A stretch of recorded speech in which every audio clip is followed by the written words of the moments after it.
Hello guys! Welcome back to my channel. For today's video, nag-iimpake ako ng laptop kasi today's Wednesday at required na naman po kami mag-office. So yan, every week we are required to go to the office at least once a week. So yan, making sure ako na wala akong makalimutan. Alam niyo ba guys, last week, nakalimutan ko pa naman dalhin yung charger ng laptop ko at yung LAN connector ko. Diyos ko, hindi ko alam saan ako manghihiram. Buti hindi ko nakalimutan ang ID ko at talagang hindi ako makakapasok sa loob ng building.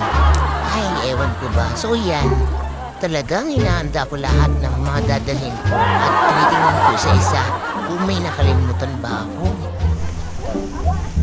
Siyempre guys, bago natin nag-usapan, make sure natin na malinis naman yung laptop. Aba naman, nung nakaraang week, nadala ko yan at puro balahibo ng aso ko. Kaya yan, sabi ko, kailangan bago ko dalhin to ay malinis, kaya sprayan natin ang alcohol at punas-punasan naman natin nang hindi naman nakakayang bitbitin sa opisina. O, diba? Yan, sige, punas lang. At nasa office na nga ako at kumakain na guys. Alam mo yun, yung pumasok ka para kumain. Kasi meron kaming activity dyan, so libre yung food.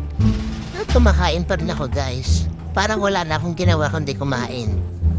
Once a week ka lang mag-o-office, free pa ang food mo. Aba, kahit araw-araw pa yan, basta free ang food. So guys, nandito ako ngayon sa pantry.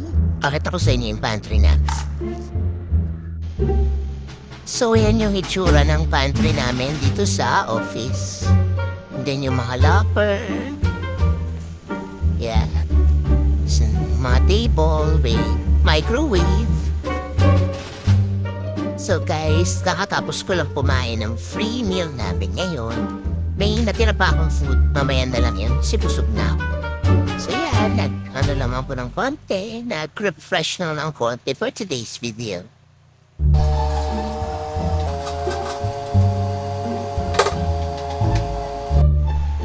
So nakalimutan ko magdala ng tissue. Kaya kumuha tayo ngayon ng tissue dito.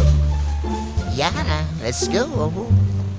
Meanwhile, At kung akala nyo ay babalik na ako sa office para mag-work, ay nagkakamali kayo dyan.